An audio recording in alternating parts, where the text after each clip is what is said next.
Hey, welcome to Dan's Model Works. And it is a new project day. Yay! And for some reason or other, we have a completed model sitting here on new project day. We're going to be going back in time. I filmed everything and it's going to be in reverse. No. This is actually the second project, I think, that I featured on Dan's Model Works. And the model itself has an interesting history. It was originally started by my dad when I was a kid. It's a monogram model of a Packard. It was called the Packard Boattail.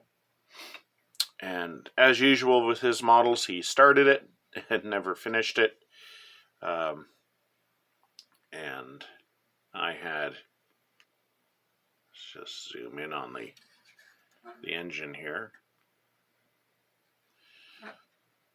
So I had a model that was maybe, I'm going to say charitably, it was maybe 25% complete.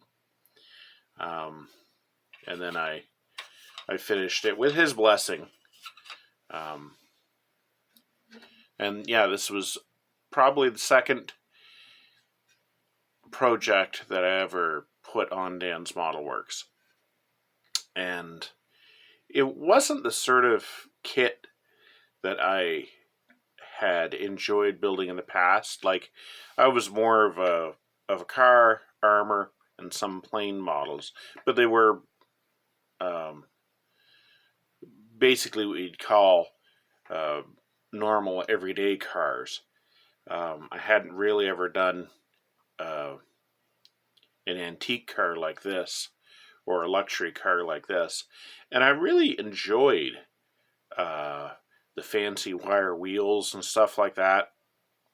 So after I'd completed it, here, we'll just take a look at the underside here.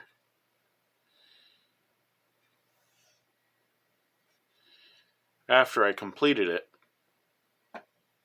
I thought I wouldn't mind doing another one of those.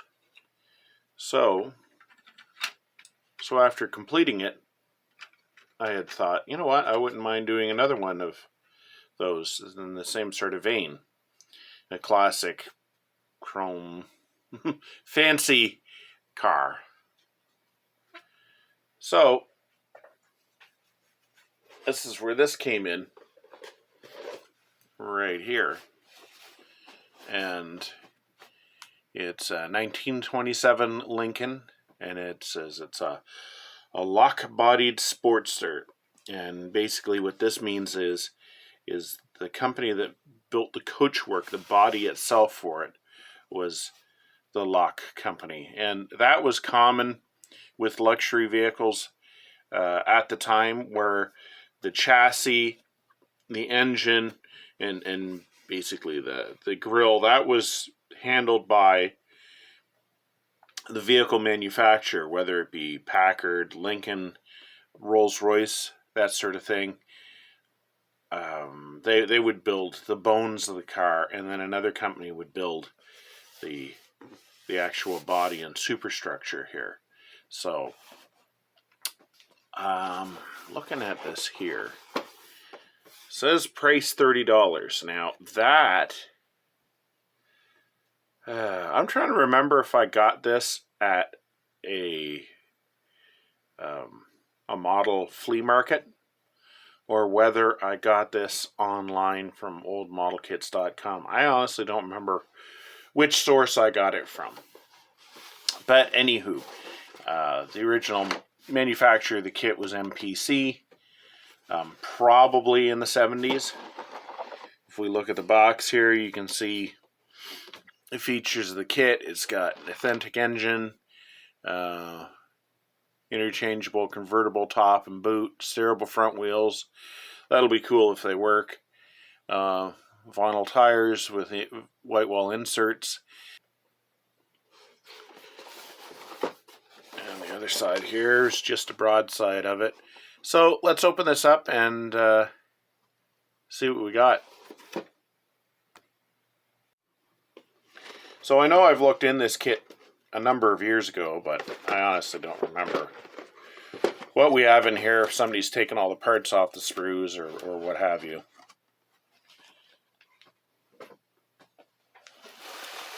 Let's just quickly look at the instructions. Ooh, we have things coming out.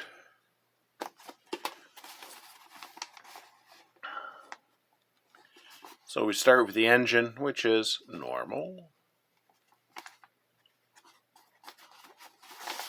Which way does this open? There we go. You can see the wheels going together. We get the chassis. And then we've got the running boards and the grill going together. And then we've got, this looks like the luggage rack down here. Flipping it over. See the body going together. The interior. Then we're getting into the chrome shiny bits. And then finishing off over here. So, doesn't look like there's anything incredibly complex going on there. So, this part here, which couldn't wait to get out of the box, is our transparencies. I've been rattling around there loose for decades.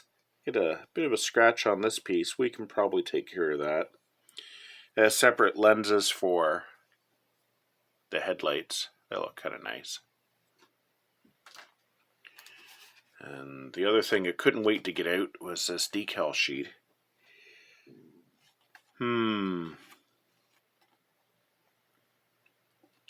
I'll be surprised if these decals work. Sometimes when the decal gets really old, the images don't even want to separate from the backing strip. So, and the parts are still in the bags, although, well, some of them are still in the bags. I see that these are loose.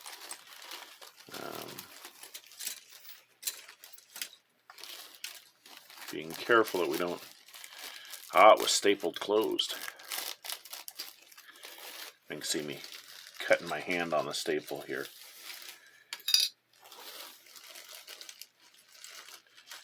Yeah, so some of the parts are loose. Not surprising given the vintage of the kit and that it's probably rattled around considerably. I'm going to assume that this is not an actual part. That this is part of a sprue. Notice I didn't throw it away. It's still in the box. Here are the covers for the spare tires. We have the hood here, some wheel parts, steering wheel.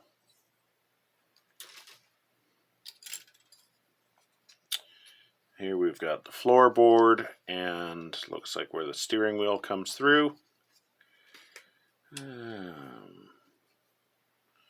Part of the engine.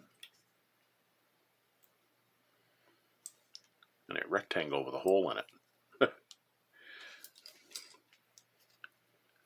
And this would be our front axle. Well, what's the scale on this? It's 1/25th scale, so it's a smidge smaller than our Packard. This is 1/24th scale. But I mean, honestly, between 1/25th and 1/24th scale, unless it's the exact same subject, well, you can usually display them next to each other, and it doesn't usually stand out as there being a scale difference. At least in my experience. So, at least this is a complete sprue. Looks like we have another steering wheel there. Alternative parts, I guess? Or no, I think that's the engine fan. Now that I look at it. Not what we usually think of an engine fan. So, but this seems to be a lot of the engine parts. And this is a lot of body work. Probably the front seats. And the floor pan here. The dashboard. This looks like... I'd say these are probably the seats for the rumble seat. Oh no!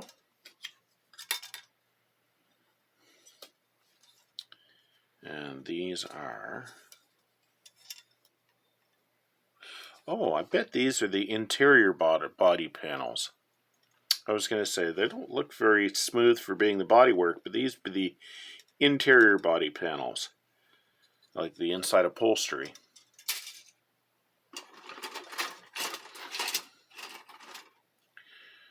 And then we have the bodywork proper. Wonder if this opens? Maybe. Just judging by this part here. Maybe that's an opening compartment. Maybe that's what they mean about optional trunk. Hopefully we're not missing anything important from here. But we have the frame rails, and we have the rear axle, and the axle tube here, or the drive shaft tube here. So we've got an upper and lower portion. And boy, there's not an awful lot of sprues in this thing. This is mostly the top, and we've got kind of the luggage compartment there for the back, and we have the firewall, and exhaust.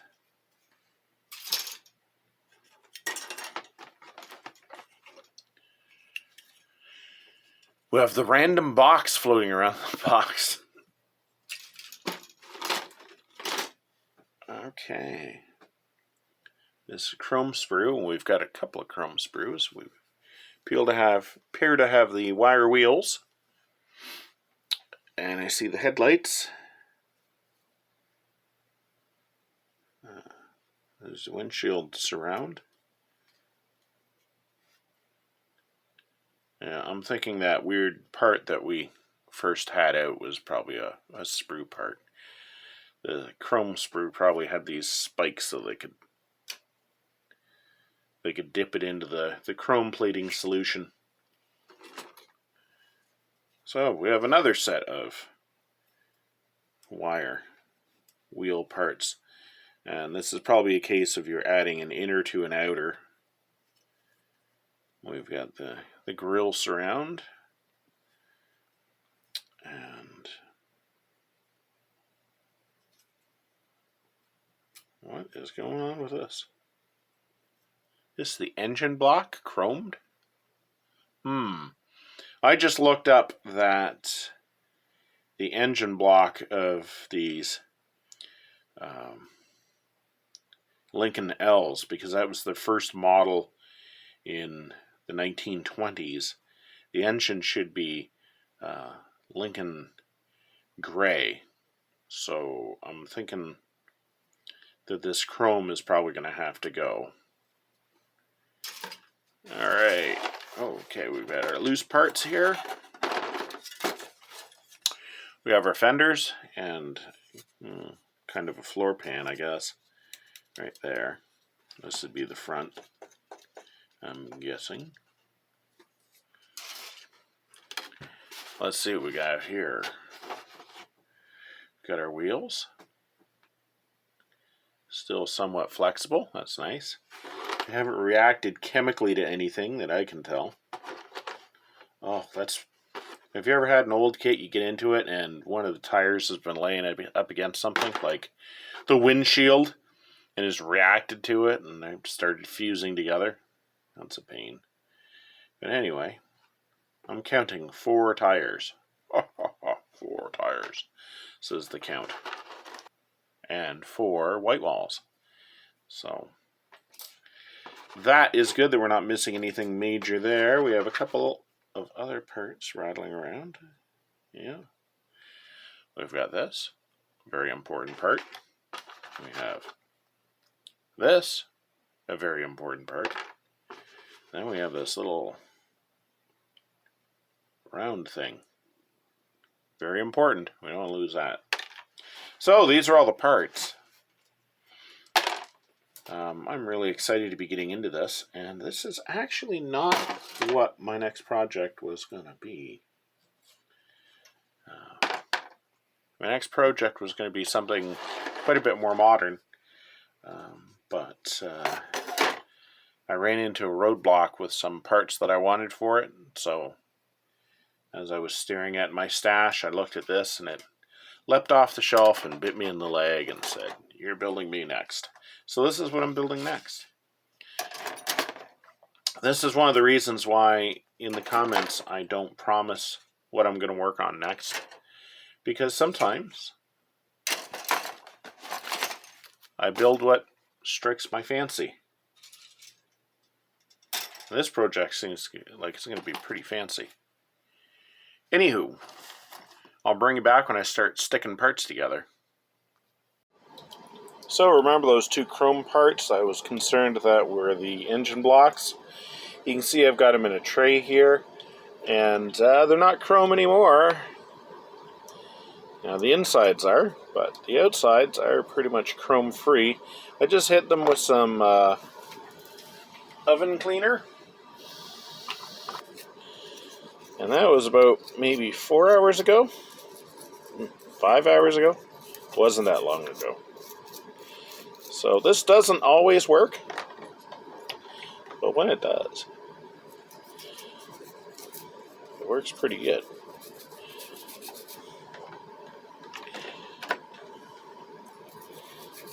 You can see there were some stubborn bits, but I am totally not worried about the inside here because nobody's ever going to see that. I'd say this was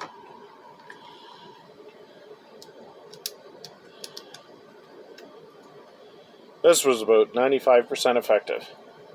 Awesome. Great. Great way to start a project. So I'm just going to give these another rinse of water, and then we're going to be ready to use these parts. Alright, it's been a couple days, and I have our Lincoln V8 assembled. Now this chrome part that runs around the top here, it's not glued in place. I'm going to take that off for painting. Now in terms of colors, from what I'm able to determine, the Lincoln Gray was a dark glossy paint. Gray, obviously. Now, I've seen a couple photos that show that really only the upper parts of the engine are that gray color, and this lower area here that's kind of beige, in our example, that it's steel. Not sure if that's right. So I think I'm maybe going to paint the transmission and this lower area a dark steel color, and the upper areas are going to be that gloss dark gray. I think that's what I'm going to go for. It did go together all right. Well, you can say I've already dislodged the little chrome bit here on the top. It went together okay. No better, no worse than any other North American model of an engine. The only other part that we have here is the bit that earlier I had called the steering wheel. That's actually the fan.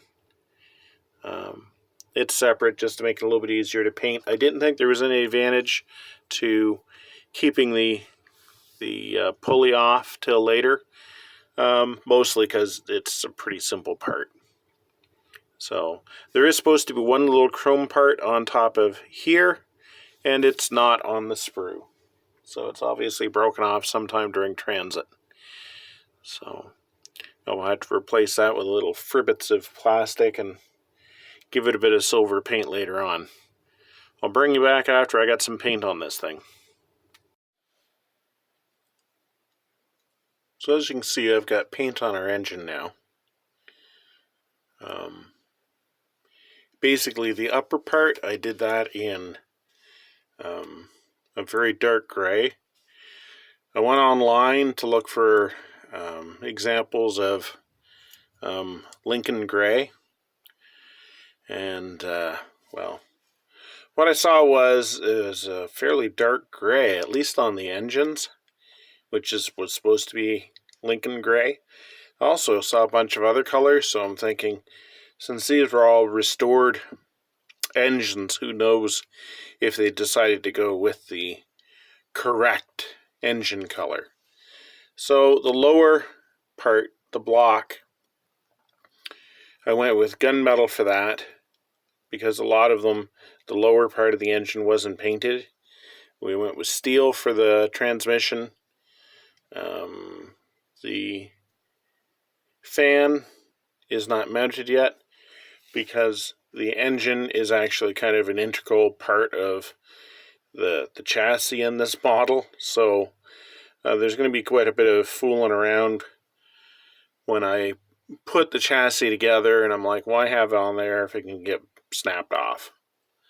So, but the engine is pretty much done right now. While I was painting the engine, I was getting the parts ready for the chassis. And you can see here the frame rails. And what's kind of nice is the leaf springs are pre-molded into it, which is kind of nice. What's kind of scary, though, is there's only, I think, 3 pieces that go from side to side to hold the chassis together. So it's not a whole lot. I think there's a cross member that goes under the engine. And then the engine itself. Then we've got the rear axle. And then there's one fitting at the back that serves to hold the chassis together. So yeah, that's a little scary.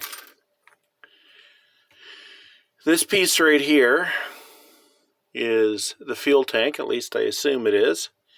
It's 2 halves that get glued together. If you're building this kit, you can just see there's some little pegs here. They're critical. Don't cut those off and sand them off while you're cleaning things up. Now, I've already glued it together and I've already sanded the seams, and the instructions do say 2 pins. And yeah, that's right, I did read the instructions. You can see them, the pins showing right here. They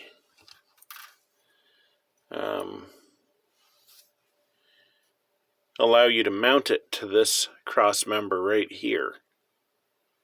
So that's very important, and it looks like it's probably your best bet is to pre-mount the fuel tank to this. Well, I think I'm ready to glue the chassis together. You can see I've pre-painted my drive shaft and axle assembly here. And we've got some unpainted beige points. That is where this part is going to be glued onto the leaf springs. The frame rails, same thing. They're going to be glued together. I've left those unpainted. You can see there's patches where it hasn't been painted. This rectangle here, that corresponds to these large bosses on the side of the transmission. So, and of course on our fuel tank here, this has been pre-painted, and there's little tiny gluing surfaces back here that have been left unpainted. I figured it'd be a whole lot easier to paint the frame rails and everything like that in advance, glue it together, and that way I'm only kind of fighting to get my paintbrush into small areas. I don't have the engine kind of in the way and that sort of thing. So, wish me luck. I think this is going to be a precarious assembly. I've got the floor pan cut off of the sprue and cleaned up. Not because I'm going to be doing anything with it at the moment, but just so that I have something I can put the frame rails on and possibly use it as a gluing jig, just to keep everything kind of square and level. We'll see how that turns out. I just get the feeling this whole assembly of the chassis is going to be pretty squirrely. I have not involved the floor pan or the fender assembly, whatever, in any of the actual gluing. It's not glued to it. I'm just using this to kind of hold everything in alignment. You can see I've got the engine in there, and I probably would have preferred not to do the engine yet, but you need to have the engine in there to get your angle of your drive shaft correct.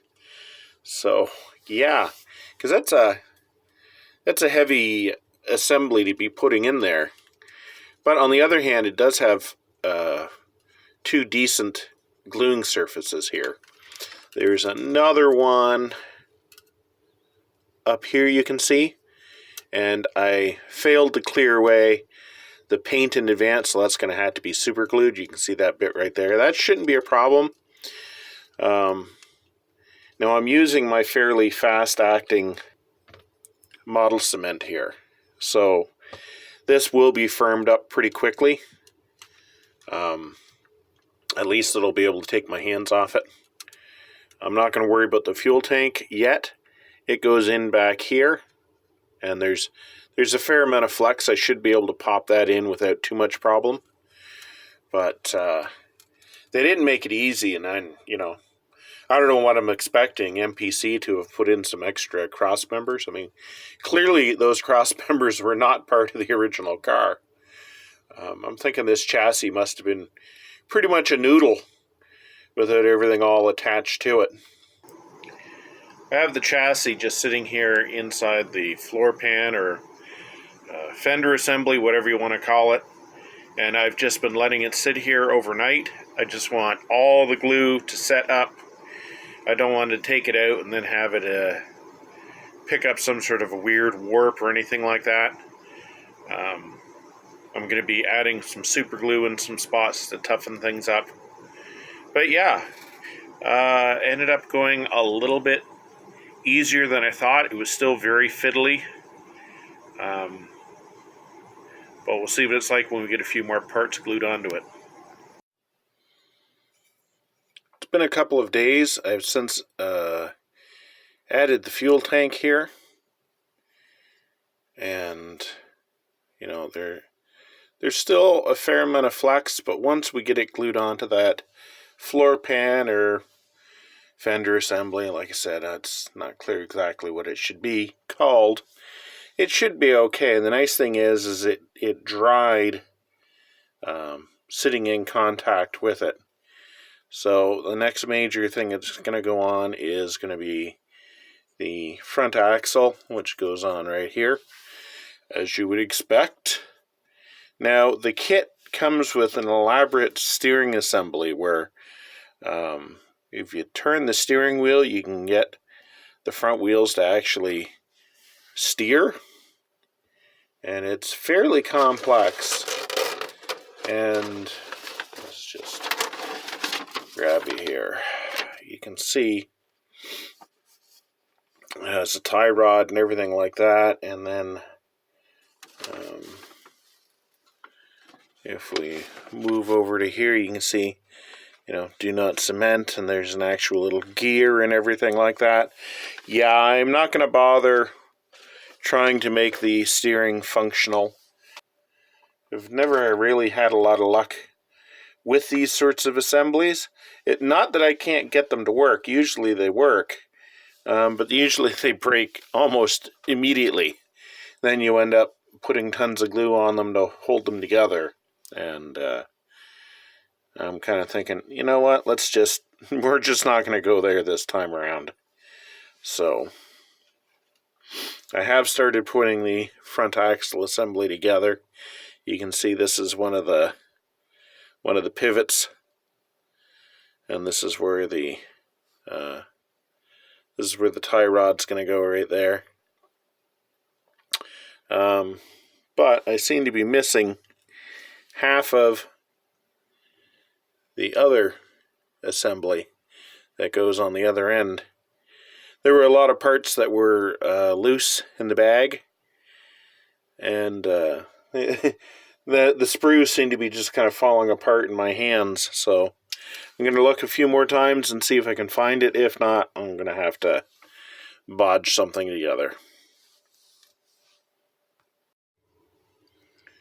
Alright, bodging is underway. This big heavy sprue that the MPC supplied us with, you can see that the end here, I've been creatively filing it and shaping it, and that's pretty close to what we need to replace the part that I've conveniently lost. Now I'll get this kit together, and in a year or so I'll step on a part somewhere and be like, oh, look, there it is.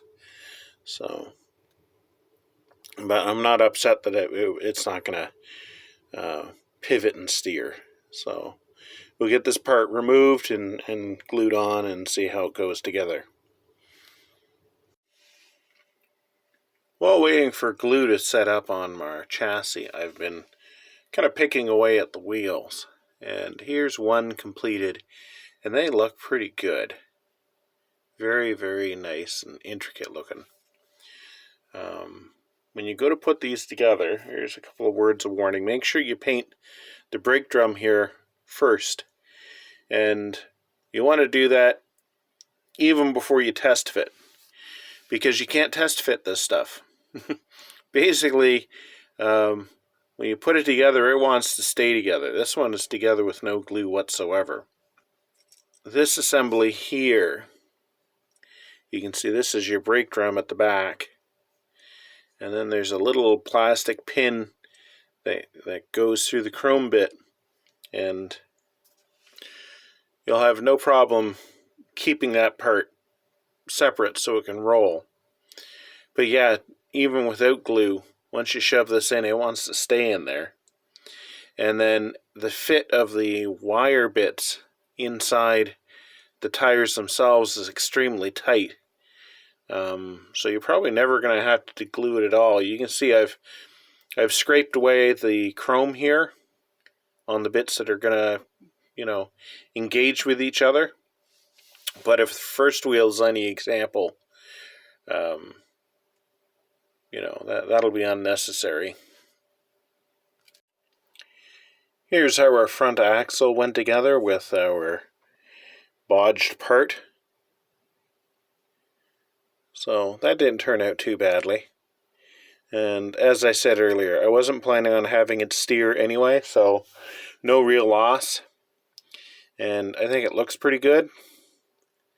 Definitely looks like the original part. So this can now be glued onto our chassis. Well, those were some very tight-fitting parts. 3 of them got glued together. One is just press fit. That was the one I test fit originally, and then I was like, well, this isn't coming apart. So this is what they look like from the back side. As long as you leave this center section here unpainted, that's the bit that's going to go on your axle ends. You should be fine. Like I said, don't make the mistake I did and test fit it without pre-painting this brake drum here, because you can just see it behind the wire, and once you put that little center pin in through the back chrome piece, you're not going to get it out. So these are done. I'm not going to worry too much about the spare tire ones for now, but there are 2 more sets of the wire wheel centers. So let's get back to the chassis. Okay, we have all of our major structural bits together for our chassis, and it's still pretty noodly, but at least it doesn't feel like it's going to fall apart in my hands. Now that I've got everything all glued together, these areas that are unpainted, plus the front axle, I'm going to give that some semi-gloss black. Obviously, I'm not going to be painting the ends of the axles where the wheels are going to glue on, But otherwise, now I know there might be a couple more things I need to glue on, but when the time comes, I'll just scrape away the paint, glue it on, and then touch it up later. There's our chassis now that all of the touch-ups for the black paint has been done. And I'm calling this an episode. I didn't get nearly as much done as I hoped, but you know that, and that's a pretty common refrain for me. Some of it is I don't have enough time, and some of it is I don't have enough energy. So, the important thing is we get a start on it.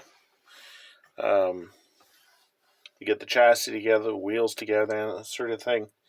I can't really go any farther until I decide what color I want to paint it. Believe it or not, I haven't even thought of that. I haven't even considered it. So, let's get this episode together, and I can get back to work on the cutlass. And in the interim, I can decide what colors I want to use for painting this. So, until next time, just keep on modeling. Sit, Indy, sit. Good dog.